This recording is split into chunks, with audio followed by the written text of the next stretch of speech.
Halo, boleh dengar bahkan? Oke, mari kita berdoa. Saya pimpin dalam doa. Mari kita berdoa. Tuhan adalah Bapa kami yang bertakhta dalam kerajaan syurga. Terima kasih Tuhan karena Engkau begitu baik buat setiap persatu kami yang ada di sini pada saat ini, dan kami percaya berkat Engkau telah pun berserta dengan kami setiap persatu kami, sehinggalah pada petang ini kami dapat berkumpul bersama-sama di ruangan Zoom ini dengan satu tujuan, yaitu untuk mempelajari firman yang akan disampaikan sebentar nanti Tuhan. Dan kami percaya apa yang akan kami pelajari melalui kursus nanti Tuhan, itu akan menjadi suatu berkat buat setiap persatu yang ada di sini pada saat ini. Khusus untuk pembicara instruktur nanti Tuhan, biarlah Engkau akan memberikan hikmat dan kebijaksanaan kepadanya, supaya apa saja yang disampaikan nanti biarlah itu sesuai dengan kehendak-Mu Tuhan. Dan saya juga berdoa khusus buat setiap persatu kami yang ada di sini pada saat ini, biarlah Engkau juga akan mengirimkan Roh Kudus Engkau supaya kami dapat memahami, dan bukan saja memahami Tuhan, tapi dapat menerapkan dalam kehidupan kami melalui kursus ini Tuhan. Saya juga berdoa khusus untuk semua petugas pada hari ini, supaya kami juga dapat melakukan tugasan sesuai dengan kehendak-Mu Tuhan.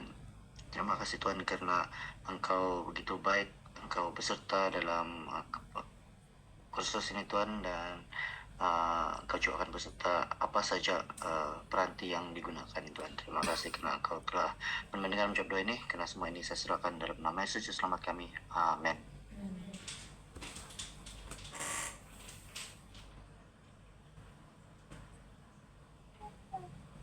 Selamat malam, selamat datang ke kursus penginjilan kepada kanak-kanak dan remaja. Adakah suara saya jelas kedengaran untuk semua? Oke, jadi malam ini kita sangat bertuah sebab kita punya kursus ini akan disampaikan oleh instruktur yang sangat berpengalaman, Master Guy Chong Choi Fong, yang merupakan kita punya pengarah Jabatan Pelayanan Kanak-Kanak dan Wanita Sabah Mission. Dan sangat ramai yang mau masuk kita punya Zoom malam ini. Sebenarnya saya dipahamkan ramai yang cuba masuk tapi tidak dapat tembus, mungkin sudah penuh kita punya kapasiti. Dan saya percaya sebab kita punya tajuk ini sangat menarik. Jadi walaupun kita sudah penat sepanjang hari dalam pekerjaan dan aktiviti kita ada peluang untuk mendengar kita punya tajuk malam ini. Jadi sesiapa yang ada soalan boleh saja, jangan malu-malu type di bahagian ruangan chat, ataupun nanti boleh tanya di penghujung kalau kita ada masalah. Jadi kalau mau awal-awal ada soalan, jangan malu-malu, jangan segan-segan, kita type saja di bahagian ruangan chat. Jadi tanpa membuang masa, kita teruskan kita punya kursus pada malam ini. Saya serahkan kepada instruktur kita. Dipersilakan.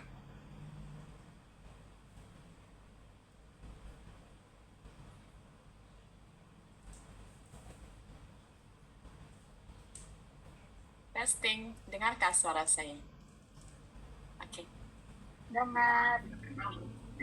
Sepertinya saya punya audio macam kecil sikit bunyi dia. Saya kurang pasti saya punya laptop kah atau macam mana ini.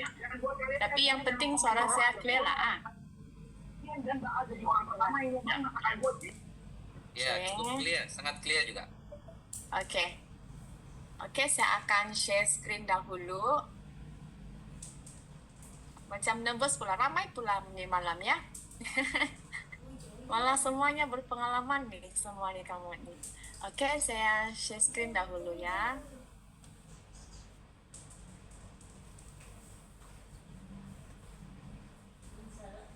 Recording in progress. Zoom.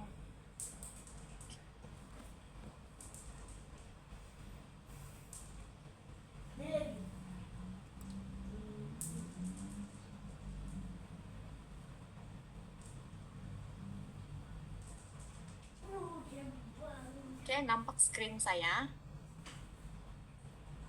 Oke, selamat petang semuanya. Dan terima kasih atas kamu punya komitmen. sangat baik ini. Saya nampak banyak senior-senior juga, dan saya ingat zaman saya ikut ini MIT sebagai MIT pada tahun 2024, bila kita pelajari ini pelajaran yang Master Guide ini sangat seronok nih. Walaupun saya nampak ada banyak mami-mami kan, ya ini satu perkara yang sangat baik untuk kita semua mau pelajari ataupun jadi Master Guide. Jadi untuk malam ini topik yang saya diberi ialah tentang penginjilan kanak-kanak dan juga remaja. Oke? Tidak banyak juga slide saya, 100 tolak 9 slide saja. Ada 9 slide saja, tidak banyak. Oke. Depan. So malam ini saya akan bercakap tentang definisi dasar Alkitabiah, pandangan Ellen G. White, metode ataupun cara, cabaran dan juga strategi lah. Oke. Kalau kita lihat apa tuh definisi ini tentang penginjilan. So, untuk penginjilan ini ialah proses membawa anak-anak dan juga remaja kepada Kristus melalui ajaran, teladan dan juga pelayanan. Kenapa sangat penting kita mulakan ini penginjilan dari kanak-kanak lagi? Sebab kanak-kanak itu lebih mudah menerima Injil. Contoh yang paling dekat ialah kamu punya pembicara sekarang. Saya bukan Adventist ya sebelum ini, saya punya background Buddhis. Ya, jadi apa yang berlaku ialah penginjilan yang di gereja yang saya pergi itu bukan terus kepada buka Bible, tetapi dengan sangat cara yang kreatif lah. Bermula di sekolah Sabat, melalui choir, ya. So, kenapa penting? Kanak-kanak itu lebih menerima Injil. Sangat betul. Seperti diri saya sendiri juga, sebab sebagai anak-anak kita akan lihat, kita akan coba mempertimbangkan atau melihat mana satu sebenarnya, yang harus saya ikut contohnya. Dan kalau kita lihat dalam dasar Alkitabiah, dalam Amsal 22 ayat 6, sini mengatakan kita itu harus dididiklah orang muda menurut jalan yang patut. Dan dalam Matius 19 ayat 14, biarkan anak-anak itu datang kepadaku. Jadi ini juga disupport di dalam buku Counsels to Parents, Teachers and Students. Tahun-tahun awal adalah masa yang paling penting untuk membentuk tabiat dan juga prinsip hidup. Jadi ini sangat saya rasa semua kita tahu tentang perkara ini, terutamanya ibu bapa. Dalam Child Guidance mengatakan anak-anak kita ini memerhati dan meniru contoh yang mereka lihat di rumah dan di gereja. Sebenarnya ini penginjilan ini bermula dari rumah juga sebenarnya, bukan di luar saja atau di gereja. Kadang-kadang kalau kita lihatkan sama ada di rumah atau di gereja, macam mana kita punya panjang, kita punya bebelan kan, kadang-kadang nih anak nih tebus saja kan, dia masih buat, tetapi dia melihat, dia tengok macam mana orang di sekeliling dia lakukan sesuatu. Paling simple ialah contohnya membuat kebaikan ataupun simple action. Contohnya kalau ini contoh lah kan, dia melihat kita itu sangat mudah untuk menyapa orang, hai, lepas tu senyum, mereka akan ikut. Jadi anak-anak ini mereka ni memerhati dan mereka sangat senang untuk meniru apa yang kita lakukan. Jadi kalau kita lihat kan para ibu bapa, bagi yang ada anak sudah, kamu boleh lihat ini, anak kamu dia macam mini kamu. Sebab tu di sini mengatakan anak-anak itu mereka ini memerhati dan meniru contoh. Jadi biarlah apa yang kita lakukan itu contoh yang baik, ya. Jadi untuk pandangan Ellen G. White dalam mendidik dan menginjili anak-anak ini kita perlu kasih dan kesabaran. Ya, ini sangat penting bila kita melayan anak-anak. Malah saya sendiri pun walaupun sudah 12 tahun saya menjadi seorang ibu, yang ini nih dia memerlukan proses, ya, proses untuk belajar macam mana mau sabar menghadapi ini anak-anak, walaupun kadang-kadang terkeluar juga itu singa sebagai mama, ya. Apatah lagi saya nih background saya Chinese, bila bercakap pun tidak marah, tapi dia sound macam marah pula kan, sebab itu suara, itu slang ataupun itu tone suara, cara bercakap. Jadi di sini saya pun selalu bertanya dengan ibu-ibu yang lain juga, macam mana kita mendidik anak-anak ini, ya, dengan penuh kesabaran. Selalunya banyak mengatakan ialah kita jangan terus respon, kadang-kadang especially kalau di gereja kan, anak-anak paling yang selalu boleh nampak atau boleh relate ialah di sekolah sahabat lah, sekolah sahabat anak-anak, di mana sebab kadang-kadang ada anak kita sendiri ataupun anak buah kita sendiri, mereka itu sangat biasa dengan kita. Apa yang terjadi ialah kadang-kadang masa kita mau menyampaikan satu pelajaran, mereka tuh mungkin boleh anti tarik tangan kita lah, dia orang mau minta attention lah. Itu salah satu dia punya cabaran ialah apapun yang selalu yang saya dengar dicakap, jangan terus respon, ya. Kalau dia memerlukan energi kamu untuk respon, kita hold dulu, kita punya nafas sejenak. So bila kita mendidik dan untuk menginjili anak-anak ini, kita mesti ada show yang kita sayang mereka, kita ada connection sama mereka. Kadang-kadang ini anak-anak boleh rasa nih kita ikhlas kah tidak mau layan mereka, kan? Kalau macam contohnya kelas Apta ini adalah satu kaidah juga penginjilan, kan? Anak-anak nih boleh rasa tuh kita ikhlas kah mau membantu mereka ataupun tidak. Kanak-kanak dan remaja juga harus rasa dikasihi dan diterima dalam perjalanan iman mereka. Kalau selaras dengan zaman sekarang, kanak-kanak, lower primary dan juga upper primary, saya notice mereka itu sangat banyak mau diekspreskan, ya. Kalau kita bagi mereka masa untuk bercakap, kan, mereka mempunyai banyak expression. Jadi di sana kita harus sabar mendengar tanpa menghakimi, ya. Sebab untuk mendekati kanak-kanak dan juga remaja pada zaman sekarang sangat berbeza dengan yang dulu-dulu. Kalau dulu-dulu, kalau zaman kami kena cakap lah, kami akan ikut. Tapi kalau zaman sekarang, kalau kita bilang dia boleh menjelaskan sampai Z, Mereka banyak sangat reasoning mereka dan banyak sangat kenapa di pikiran mereka. Disebabkan salah satu juga sebab sekarang ini IT. Banyak mereka dapat input dari luar, kan, terbaca, Jadi ini anak-anak ini dan remaja, mereka tuh harus merasa mereka itu yang mereka memang dikasihi, ya. Mereka memang penting dalam journey perjalanan iman mereka itu. Dan kita itu sangat penting untuk kita tunjukkan kepada mereka yang mereka adalah penting, important, ya. Bila mereka rasa penting, di sanalah mereka ada semangat untuk mendengar ataupun melakukan apa yang kita berikan. Kasih adalah kunci kepada hati anak-anak. Ini sangat senang ini kita tengok. Kadang-kadang anak-anak, kamu boleh perasan tuh, selalunya anak-anak nih, mereka mudah dekat kita kalau kita senyum, kita sangat friendly, Kadang-kadang kamu boleh perasan tuh ada yang tiba-tiba minta dukung, kalau yang kecil-kecil lah.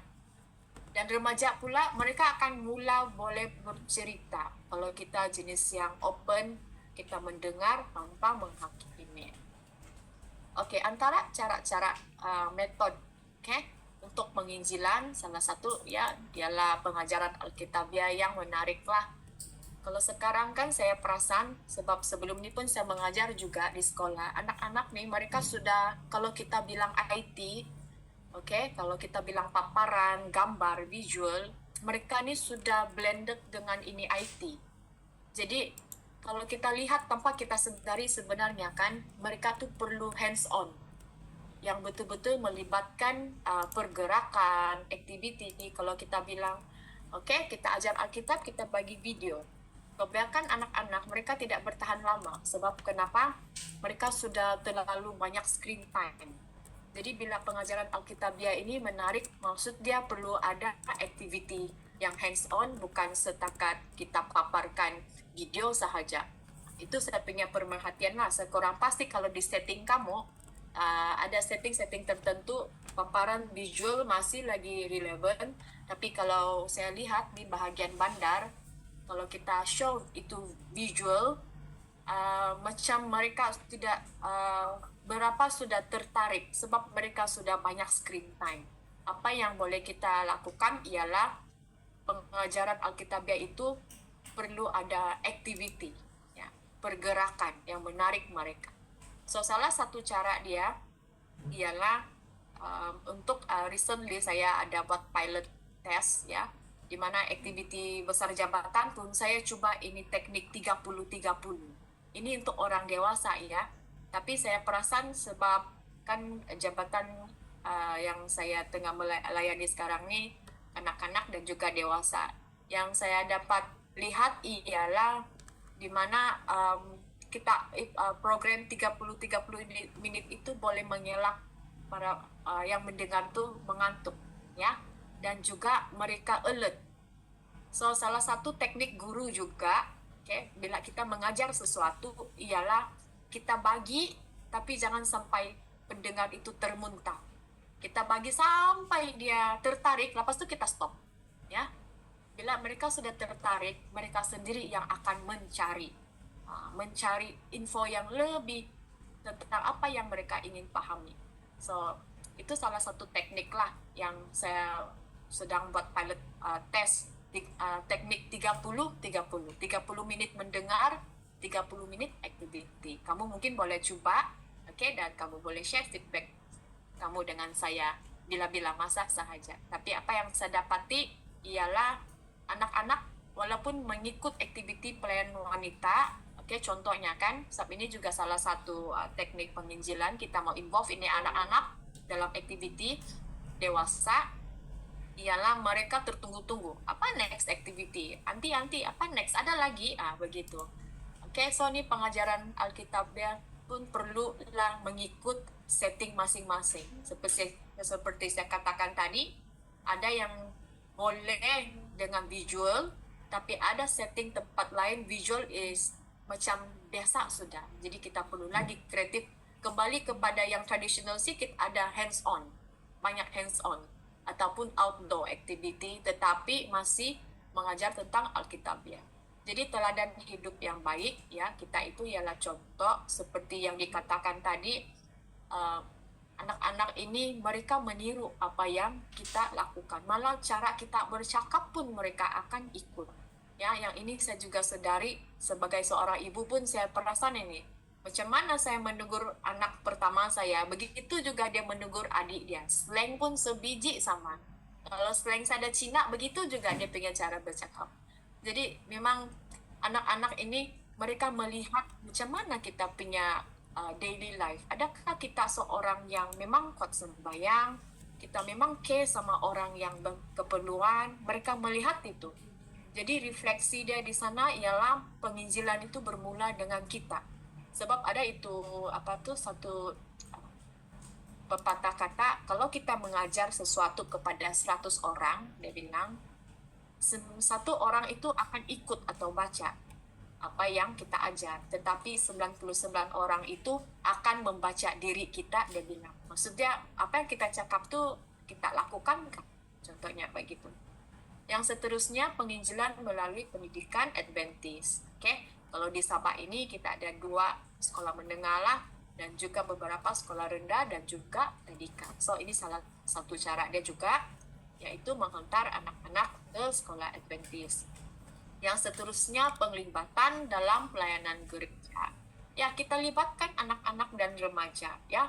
Walaupun contohnya paling dekat contoh yang saya boleh bagi ialah contohnya pelayanan wanita. Bila saya start secara verbal, bila saya pergi gereja, saya tanya, kamu rasa ini pelayanan wanita ini ialah grup apa? Saya tanya begitu, terus anak-anak pun cakap, grup mama, anti, grup yang sudah kawin, dia bilang. Sebenarnya, kalau contohnya PW ini kan, dia grup asal, kalau mau perempuan, kamu dalam itu grup sudah. Jadi, salah satu penginjilan kalau PW pula, bagi pihak PW, saya rebranding, dia cakap dengan ni anak-anak, kita ada girls group, ya. Kadang-kadang mereka tidak mau ikut ini dewasa punya aktiviti di gereja, sebab mereka rasa, ini bapak-bapak saja, ini mama-mama saja, anti-anti saja.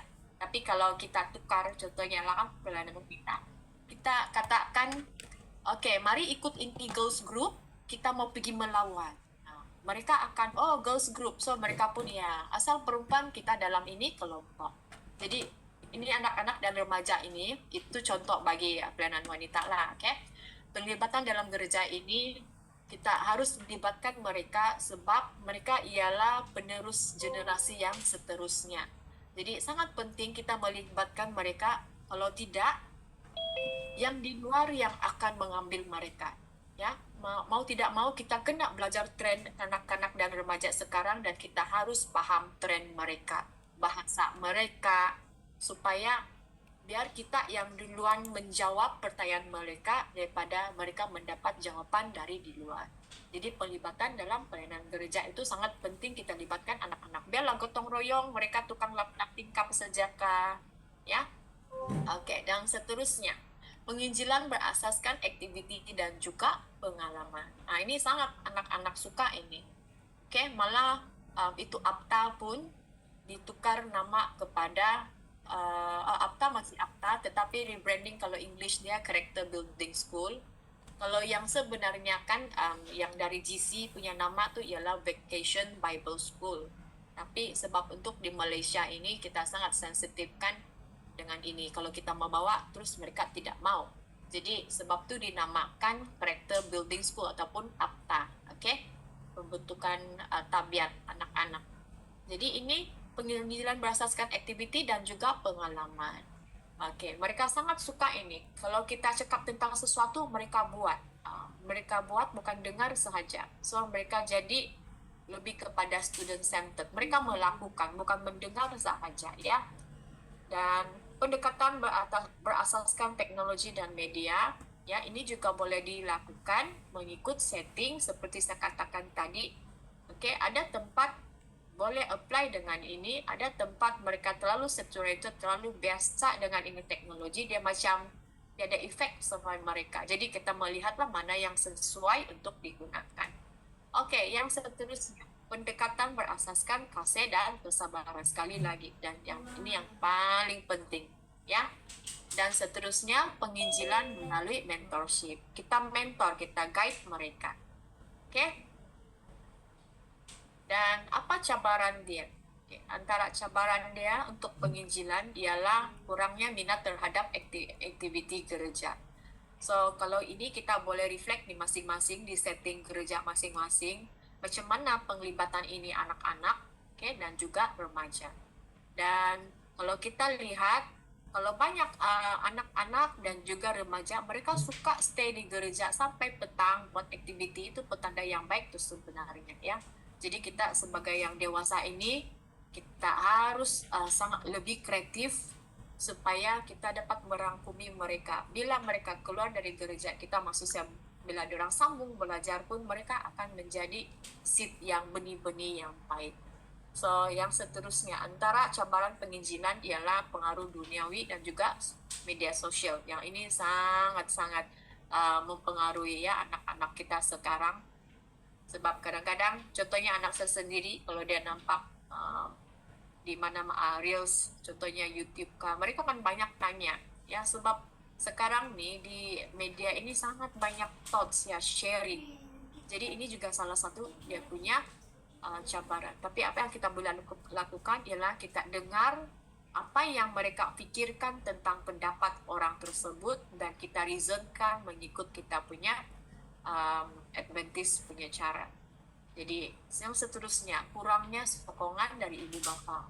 Yang ini kadang-kadang sebab kita ibu bapa atau bagi yang bekerja, mungkin kita ada kekangan dari segi masa. Oke, itu difahami juga. Jadi, tetapi apa yang boleh dilakukan ialah sekurang-kurangnya kita melibatkan ini anak-anak mengikut aktiviti di gereja lah, kalau sekiranya kita ada kekangan masa. Oke, yang seterusnya kurangnya rakan seiman. Ini juga antara cabarannya. Dan seterusnya ketidakpahaman tentang ajaran Alkitab. Ya, yang ini juga sebab tidak semua ayat di Alkitab itu dia direct. Maksud saya direct maksud dia. Dia perlu ada panduan, ada seseorang yang guide ini anak-anak untuk memahami ini ayat-ayat di Alkitab. Oke, yang seterusnya ialah tekanan hidup. Oke, dan juga mari kita tengok next. So, apa yang kita boleh lakukan untuk penginjilan? Sebenarnya apa yang kamu sedang ikut ini ialah salah satu penginjilan juga sebenarnya. Melalui untuk memahami menjadi seorang master guide, dan pasti kita akan paham apa itu adventurer dan juga pathfinder. So, salah satu cara penginjilan yang kita boleh lakukan, yang ini kalau dari Jabatan CHM, ya, antara inisiatif tahun lepas ialah menerapkan award dan honor dalam aktiviti sekolah Sabat. Okey, di mana yang ini sebenarnya tidak mengganggu apa-apa silabus. Jadi, bila kamu sudah, saya mengharapkan bila semua yang di sini kan sudah menjadi master guide, okey, bila kamu membantu mengajar di sekolah Sabat, kamu sudah boleh membantu guru-guru sekolah Sabat itu matching. Contohnya Sabat ini award atau honor apa yang boleh dilakukan? Okey, sambil melawat kita boleh buat honor. Okey. Jadi yang ini kadang-kadang anak-anak kalau penginjilan kita mau tarik orang macam orang lain kan, sahabat kita untuk mengenali siapa kita, tanpa kita bawa ini logo gereja, kita highlight itu nama aktiviti dan kita beri catchy name itu aktiviti. So ini ialah pelayanan tanpa logo kita panggil ya. Dan sambil mereka belajar kemahiran itu juga sambil membuat honor. Contohnya kan dalam honor ini ada banyak aktiviti. Jadi salah satu penginjilan ialah kamu highlight itu kemahiran. Contohnya soap making. So kamu boleh open kepada semua orang tanpa kita bawa itu logo Adventist, ya. Sebab sekarang itu ada stigma kan. Oh ini gereja begini nih. Jadi salah satu cara penginjilan ialah kita tidak bawa itu logo, tetapi kita mulakan fokus kepada aktiviti, contohnya aktiviti kemahiran. Okey, jadi sambil kita bersahabat, kita belajar kemahiran, itu kita menginjil tanpa rasa ditekan. Sebab kamu juga enjoy buat itu kemahiran. Dan ini adalah satu cara orang mengenali kita tanpa kita berkhotbah. Melalui first, sebelum kita menginjil, kita haruslah mengenali seseorang itu, kita harus ambil tahu, kita mesti show yang kita concern kepada mereka, mesti ada connection dulu, kan? Dan bila kita ada connection kepada mereka, kita jadi kawan kepada mereka, kita bawa mereka melakukan aktiviti. Contohnya, apa honor yang kamu suka? Buat masak-masak, baking itu ada honor, ya. Apalagi tentang bunga, sangat banyak lah. Kalau kita lihat, sangat banyak aktiviti yang sebenarnya kita boleh bawa jiran kita, anak-anak jiran, remaja, tanpa kita bilang, oke, mari kita pergi gereja Adventist, kita ada aktiviti ini, tapi kita ganti cara cakap, ialah, mari kita pergi buat, kamu mau ikut ke aktiviti buat sabun? Kami ada aktiviti buat sabun. Jadi di sana salah satu dia, mereka pun dapat itu kemahiran. Ini salah satu penginjilan tanpa kita menekan diri kita untuk menginjil, rasa tertekan, dan orang yang kita mau injil itu pun tidak yang terus ditekan. Oke? Jadi yang injil juga tidak rasa ditekan terus kepada pemahaman kita sebagai Adventist. Jadi itu ialah, ini kira groundwork lah, groundwork pendekatan melalui ini honor, ini award. Okay? Kita jadi contoh dan tunjukkan apa itu Adventist melalui tingkah laku, apa yang kita makan. Okay? Mungkin selepas itu aktiviti ada pot bless dan pribadi kita tanpa kita berkhotbah kepada ini anak-anak dan remaja. Dan saya percaya dan sangat penting, of course, dengan doa dan juga penyerahan kepada Tuhan untuk apa yang kita lakukan itu, kita harus lakukan dengan ikhlas, ya. Dan saya pasti kalau kita sudah ada usaha, Tuhan akan